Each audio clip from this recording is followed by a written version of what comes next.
먹으면 큰일 난다, 효과 없다, 막 방송이 막 빵빵 터지고 있어요. 문제 있는 제품이나 이런 것들에 대해서 비판을 하는 건 좋은데 그러면서 또 갑자기 옆으로 새가지고 영양제 전체를 다 까버리는 경우들을 많이 봤거든요. 맞아요. 저는 어떻게 말할 것 같냐면 아니야 먹어 괜찮아 아, 도움돼. 진료 볼 때 특히 이런 얘기를 한단 말이에요. 아니 영양제 왜 드세요? 사실은 이 기전이 어떻게 되고 이게 왜 이렇게 좋은지에 대한 관심이 별로 없거든요. 그분들도 아마 체험을 해보면은 생각이 달라질 수 있을 것 같아요. 저도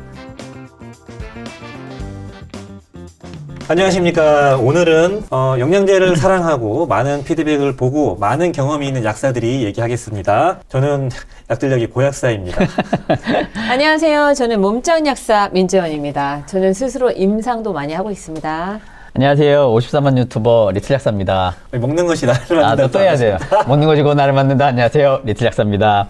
네. 안녕하세요. 약사피셜 명훈 약사입니다. 네, 오늘 나눌 주제는 영양제 무용론. 3, 4년 주기로 이 무용론이 다큐멘터리로 나와요. 아시죠? 끼니회란이 있었습니다. 4년 전쯤에 있었어요. 그리고 그 전에도 있었는데 이렇게 무용론이 나오면은 꼭 파급 효과가 어마어마합니다. 그래서 저희가 공통적인 죄인이 됩니다.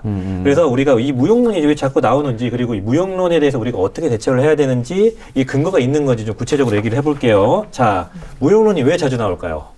궁금해요, 저는. 그게 좀 어그로를 끌어서 나오는 게 아닌가 이런 생각도 살짝 해보는데요. 제가 사실 이제 어떤 의사 선생님이라고 밝히긴 그렇지만 사석에서 어떤 이야기를 했었냐면 음식이 이제는 그렇게 중요한 것 같지 않아 막 이러는 거예요. 그래서 이렇게 귀 쏠깃 하면서 이제 같이 이야기가 나눴는데, 음식을 잘못 먹어도 우리가 영양제를 잘 챙겨 먹으면 수치가 다 좋더라 이렇게 얘기를 하시는 거예요. 그래서 갈수록 의사 선생님들도 그런 얘기를 이제 사석에서도 하시고 하는 거 보면 이제는 이제 무용론은 그만 주장하시고 드실 분들은 적극적으로 드시는 게 더 낫지 않을까 이런 네. 생각을 좀 해봅니다. 방금 약간 움찔하신 것 같은데. 먹는 게 중요치 않아. 저는 반대입니다. 아니, 저는 이제 영양제 되게 좋아하지만 모든 근원의 문제는 먹는 것부터 시작한다고 생각하거든요. 우리 몸에 쓰이는 피부를 만드는 거, 대사를 하는 거, 뭐 혈액을 만드는 것도 그 재료는 다 먹는 거에서 온다고 생각하거든요. 네. 그리고 뭐 암이라든지 큰 만성 질환을 갖고 있는 분들은 아무리 영양제를 제대로 투여를 해도 식단의 변화가 없으면 잘 안 되더라고요. 네, 알겠습니다. 무용론이 왜 나오는 걸까요, 근데?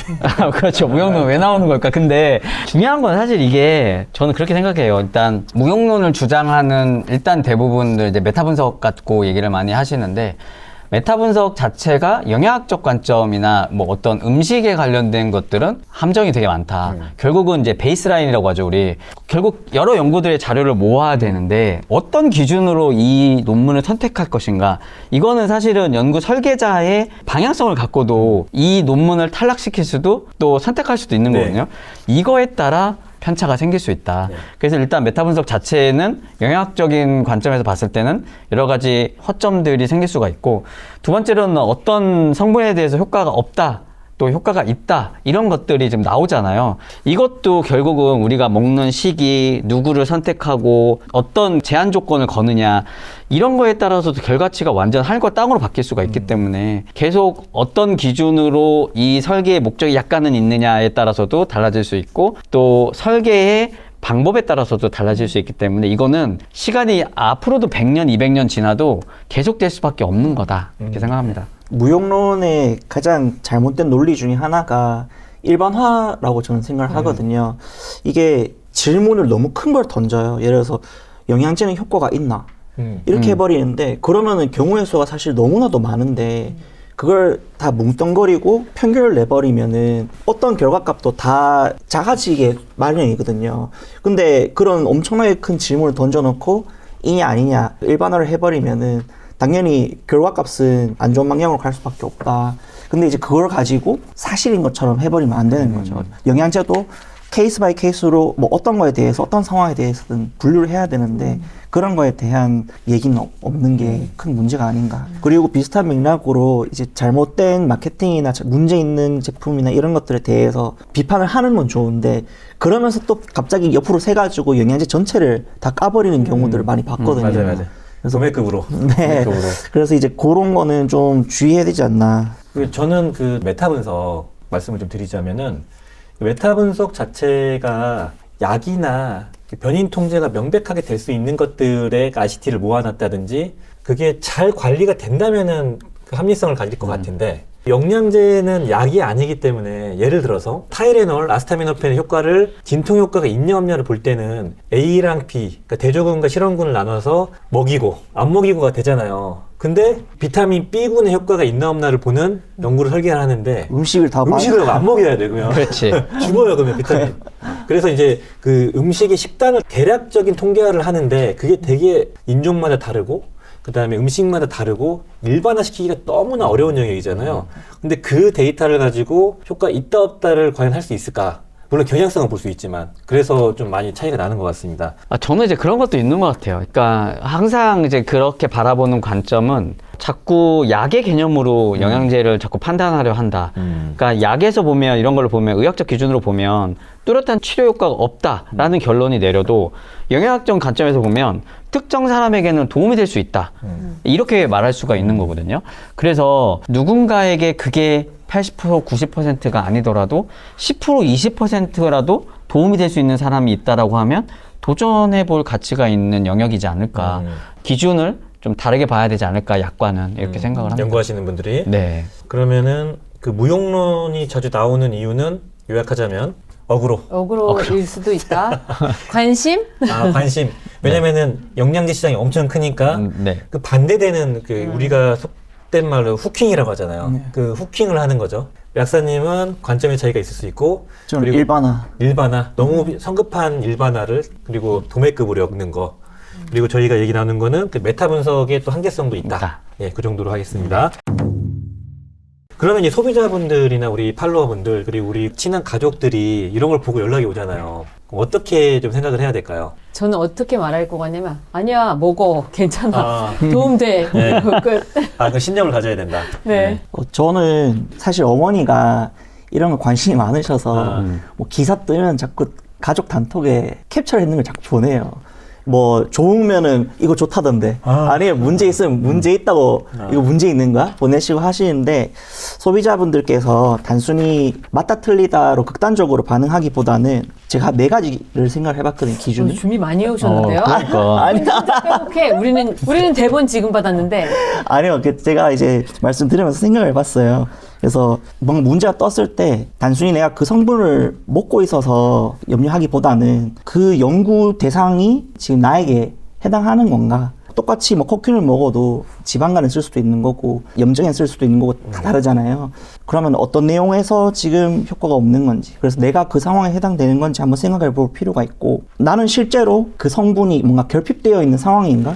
뭐 비군이나 마그네슘이나 이런 게 결핍되어 있는 사람이면 사실 또 일반인과는 또 입장이 다른 거니까 결핍의 가능성을 한번 생각해 볼 수 있는 거고, 그리고 그 연구가 예방에 대해서 효과가 있다 없다고 한 건지, 증상 완화 조절하는 거에 있어서 효과가 있다 없다고 한 건지 차분하게 보면 다 다르거든요. 진짜 그냥 이 성분은 그냥 완전 꽝이야 라고 하는 건지, 알부민처럼 뭐 그런 거를 몇 가지를 차분하게 따져보시고 결정을 해도 늦지 않다. 우리 토양이 이전이랑 달라요. 1950년대는 진짜 미네랄도 풍부하고 뭐 예를 들면 철분 하나를 먹기 위해서 이전에는 사과 하나만 먹어도 충분했는데 지금은 한 20몇 개를 먹어야 될걸요? 그러면 그만큼도 못 드시지만 그렇게 드셨다가는 이제 비만이 되실 텐데 그 토양의 결핍 이런 것들을 생각을 하셔서 옛날이랑 다르기 때문에 그 부족한 영양소를 좀 채우는 게 맞지 않나 이렇게 생각을 하고요. 그냥 기본으로 오마비유는 좀 드셔야 될 것 같다라는 생각을 하거든요. 저는 일단 그 무용론에 대해서 물어보면 효과에 대한 무용론인지 부작용에 대한 이슈인지를 먼저 볼 것 같고요. 효과에 대한 무용론이라면 이미 검증된 영양소들이다. 그러면 먹어라. 상관없다. 그리고 너가 이게 효과가 있을 수도 있고 없을 수도 있는 건 당연하다. 그럼에도 불구하고 금액적으로 부담이 없다. 그러면 몸에 해가 되는 게 아니기 때문에 접근해 볼 만하다. 근데 부작용 이슈가 터졌다. 근데 이 부작용이 그러면 뭐 아까 말씀하셨지만 안으로 들여다보면 만약에 이제 오메가3다? 그럼 심혈관계 질환이 있는 사람들에 한해서 또는 뭐 부정맥이 있는 사람에 한해서 거기에 용량은 몇 그램 이상인지 이게 다 다르거든요.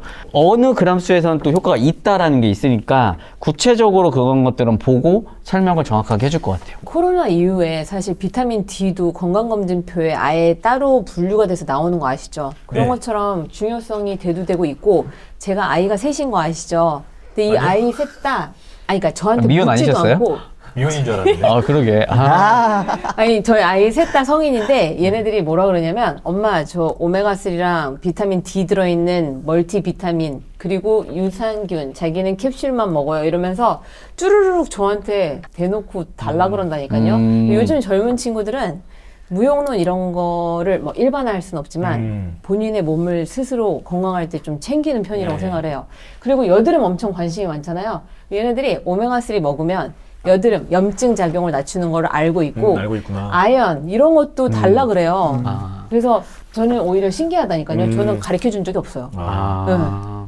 20대는 그렇더라고요. 그러면은 저희는 무용론은 의미 없는 얘기라고 생각하고 그래도 무용론자에게 이거 하나만 꼭 먹어라. 당신 무용론자 오케이. 근데 이건 먹어 제발. 나부터 해야지. 네. 저 오메가3. 아, 오케이. 네. 왜요? 아니 그분 이번에 이슈되셨던 그 엄청난 그 저기 신경과 교수님도 본인 오메가3 드시잖아요. 그분도. 네, 그분도 네. 드실 만큼 오메가3는 이미 수십만 건 이상 아마 역사상 가장 많은 연구가 된 영양소 중에 일단 하나고 가장 많은 검증된 원료 영양소 중에 하나다. 그리고 의약품으로도 쓰이고 있다. 그러니까 이거는 뭐 논란의 여지가 거의 없다. 저는 미네랄을 미네랄. 이야기하겠습니다. 왜요? 우리 몸에 정말 필요한 그런 성분이기도 하면서 마그네슘 뭐 다 포함되어 네, 있고요. 네. 우리가 뭐 어지럽거나 뭐 빈혈인 것 같다 할 때 혈액의 질 높이기 위해서는 미네랄이 필요하죠. 물과 미네랄은 같이 뗄래야 뗄 수 없는 관계죠. 저는 비타민 D. D. 네. 오 마이 갓. 그냥 D 하려고 했는데. 아, 비타민 D는 뭐 병원에서도 네. 뭐 주사 놓고 하니까 네, 네. 논란의 여지가 없을 것 같아요. 네. 저는 그러면은 비슷하게 마그네슘. 좋은 피드백, 진짜 빠른 피드백을 볼 수 있습니다. 현대인 요즘 분들 뭐 스트레스 많이 받고 그리고 커피 마시면 또 소실되죠. 네, 그리고 또 이게 수면에 되게 도움되고. 어차피 근데 미네랄에 마그네슘 다 들어가 있지 않아요? 그래서 딴 거 편승하신다고 아니야. 근데 했어요. 이거는 이 복합 미네랄이고 저는 흡수 잘 되는 단일 마그네슘을 집중하는 게 더 좋을 것 같아요. 이거 약간 대치적인데? 네. 이게 나중에 이걸로 가야 돼요. 아. 근데 충분하게 마그네슘을 섭취하고 20, 30대 분들 30대 후반, 뭐 40대부터는 칼마 들어가 있는 걸 같이 드시고 근데 다 들어간 게 좋은데 제가 여러 피드백을 봤을 때 칼마 같이 먹으면 피드백이 떨어져요. 흡수 경쟁 때문에 그런 것 같아요, 저는. 아니면 그리고 이 볼륨이 커서. 근데 마그네슘 흡수를 높은 거 단일 먹는 건 진짜 빨라요. 효과가. 아, 저는 칼마디 K2 드시는 분을 마그네슘 더 추가로 좀 드시라고 그러니까요. 그런 하고 식으로. 또 D도 더 드시라고 해요. 이제 조금 좀 논란이 될 수 있는 걸로 좀 넘어가 볼게요. 가끔 보면은 이제 의사분들이 좀 부정적인 얘기를 하는 경우가 있어서 질문을 많이 하시더라고요. 진료 볼 때 특히 이런 얘기를 한단 말이에요. 아니, 영양제 왜 드세요? 먹지 마세요. 제가 하라는 대로 하세요라는 분도 있고, 영양제 이렇게 드셔도 괜찮으시겠어요? 걱정하시는 분도 있고, 아, 드시면 좋습니다라고 하는 분도 있습니다. 왜 이런 얘기가 나오는지 최명래 선생님 어떻게 생각하세요? 일단 그 환자분들이 걱정이 되니까 뭔가 기준이나 근거 없이 눈에 보이는 거를 다 드시려고 하는 경향이 있고 의사분들이 하나하나 이렇게 가이드하기가 힘들고 진료하는 입장에서 불특정 경우의 수를 늘리고 싶지 않은 거예요. 자기가 컨트롤하는 범위 내에 있어야 되는데 그러다 보니까 그냥 싹을 자르려고 그렇게 얘기하시는 경향이 좀 있는 것 같아요. 제니 학사님 어떻게 생각하십니까? 사실 이제 잘 모르셔서 그러는 경우도 있는 것 같고요. 조심스럽긴 하지만. 네. 아니, 근데 사실이에요, 사실. 맞아요. 기능의학 하시는 의사 선생님들은 더 많이 아시는 분도 많지만 네. 제사를 깎아 먹자면 저희 가족 중에 있잖아요. 근데 저랑 논쟁도 붙었었거든요. 눈에 오메가3 먹어야 된다. 왜 먹냐? 아, 건조할 때 먹어야죠. 아니, 그러다가 스탠스가 점점 바뀌긴 하더라고요. 이게 뭔가 학회를 갔다 오니까 그 나이아신이 용내장에 좋다. 그 얘기를 한 5년 전에 얘기를 하더라고요. 4년 전? 그런 얘기를 하면서 점점 오메가3에 대한 또 이해도가 높아지니까 데이터를 좀 보니 아, 그렇구나라고 이해를 하면서 긍정적으로 바뀌더라고요. 전 이게 많은 걸 대변해 준다고 생각합니다. 그러니까 보면은 이게 의학적 기준과 영양적 기준의 이제 일단 가장 근본 차이, 그 보는 관점의 차이가 있다고 생각해요. 그러니까 의학의 관점에서는 질병을 치료하는 목적으로 약을 만드는 거고 그렇다 보니까 대부분의 사람들의 치료 효과가 있어야 되는 거고 이게 영양제의 개념에서는 질병을 걸리지 않은 사람들이 먹기도 하고 질병과 건강의 그 중간 단계의 미병 구간에서 먹는 분들이 있잖아요. 그러니까 효과가 어떤 사람들한테는 나타날 수 있다라고 하고 어떤 사람한테는 안 나타나기도 하잖아요. 의학의 관점에서는 이 불확실성한 이 치료 효과에 대해서는 애매모호한 스탠스를 좋아하지 않아요. 그거는 아예 효과가 없는 거다. 라는 기준의 관점에서 보니까 부정하게 될 수밖에 없는 거고 학교를 다닐 때도 사실은 그 많은 과목과 의학적인 지식을 쌓은데도 사실 시간이 없는데 이 영양의 파트의 개념을 사실 배우기가 어렵잖아요. 그러니까 그걸 들어도 사실은 이 기전이 어떻게 되고 이게 왜 이렇게 좋은지에 대한 관심이 별로 없거든요. 뭐 주변에 이제 뭐 관점이 바뀌었다고 다 하셨지만 들어가서 보고 하면 아 이거는 그래도 도움이 될 수 있다. 치료 효과 없어요는 맞을 수 있으나 특정한 문제일 때는 도움이 될 수 있어요라는 것도 영양학적 관점에서는 맞는 말이다. 그러니까 이제 보는 시선의 기준과 관점의 차이라고 저는 생각을 합니다. 저도 이제 주변에 친구들 다 뭐 의사도 많지만 그중에 한 분은 이제 심장내과 지금 뭐 대학교 교수 하시고 지금도 계시거든요. 그분도 저희 거 오메가3를 먹어요. 계속 학회 가서나 이럴 때도 오메가3, 코엔자임 이런 것들은 계속 이제 논문들이 계속 나오니까 이야기를 하고 부정하지 않아요. 그러니까 공부를 뭐 명확하게 하거나 할수록 영양학적인 부분들이 무조건 부정하진 않는다. 그리고 이렇게 그분들도 아마 체험을 해보면은 생각이 달라질 수 있을 것 같아요. 저도 형이 사실 신경과 의사다 보니까 근데 액상과당을 달고 살거든요.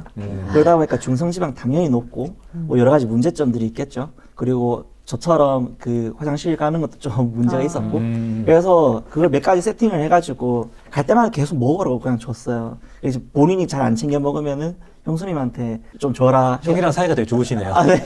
그래서 이렇게 먹으니까 개선이 되니까 나중에 본인이 찾고 이렇게 이해도가 좀 생기고 하더라고요. 오메가3 같은 경우는 사실 전문의약품으로도 있잖아요. 네네. 중성지방을 진짜 기가 막히게 떨어뜨리거든요. 다만 용량을 그만큼 또 많이 놀라요. 상대적으로 써야 되는 거예요. 그래서 그런 관점도 있는 것 같아요. 영양제는 특정 목적이나 어떤 약간의 치료는 아니지만 개선의 목적으로 쓸 때는 적절한 용량의 변화도 필요하다. 그렇게 생각하고 또 접근 방식도 달라야 된다. 약들약. 자, 끝으로 네. 이거 한마디. 막 갑자기 막 이거 먹으면 큰일 난다. 효과 없다. 그리고 막 방송이 막 빵빵 터지고 있어요. 그런 것들에 보고 마음이 흔들리시는 우리 친한 지인분들이나 우리 팔로워분들에게 한마디씩만 할까요? 영양제는 아까도 말씀드렸지만 질병을 치료하는 약도 아니고 그리고 이제 생활습관이라든지 식습관에서 우리가 부족할 수 있는 걸 보완해 줄 수 있는 역할인 거잖아요. 그러니까 이걸 먹고 나는 꼭 치료 효과를 볼 거야 이런 식으로 접근을 하지 마시고 그냥 건강상에 내가 도움이 될 수 있고 부가적으로 여기에 내가 불편한 증상이 확 좋아진다면 아 나는 금상첨화할 것 같아. 그리고 금전적으로 아 내가 이 정도 쓰는 거는 건강에 쓰는 거는 부담이 없어 라고 한다면 그런 거에 이제 왔다 갔다 하지 마시고 무조건 챙겨 드셔라. 그러면 긍정적인 면이 훨씬 더 많을 수 있다. 저도 이제 상담을 할 때 이제 오늘도 그랬는데 뭐를 치료하는 거 있어요? 이렇게 물어보시거든요. 그러면 병원 가세요. 왜냐면 치료라는 말씀을 하시면 제가 영양제로 막 치료가 안 될 수도 있기 때문에 이제 그거는 선을 딱 확실히 긋거든요.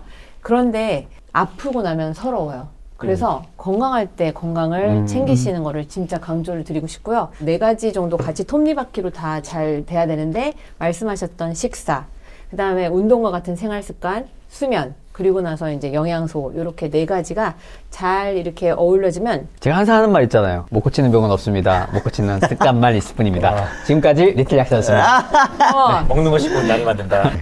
저도 말씀 나눌까요? 영양제는 믿음의 영역도 부정의 영역도 아니고 내 목표랑 몸 상태에 맞게 쓰는 도구의 영역이라고 생각합니다. 어우, 또 준비 많이 했네. 혼자 준비 다 많이 했어. 그러니까. 중요한 건 성분의 이름이 아니고 내가 그 성분이 필요한 사람인가 먼저 고민을 하는 게 중요하고 그게 어려울 때는 약사님들 요즘 많이 계시니까 상담을 받아보시면 좋을 것 같습니다. 네. 저는 이게 플라시보 분명히 있다고 보고 이게 좋은 피드백이 없더라도 좋겠구나 하고 잘 검증된 거.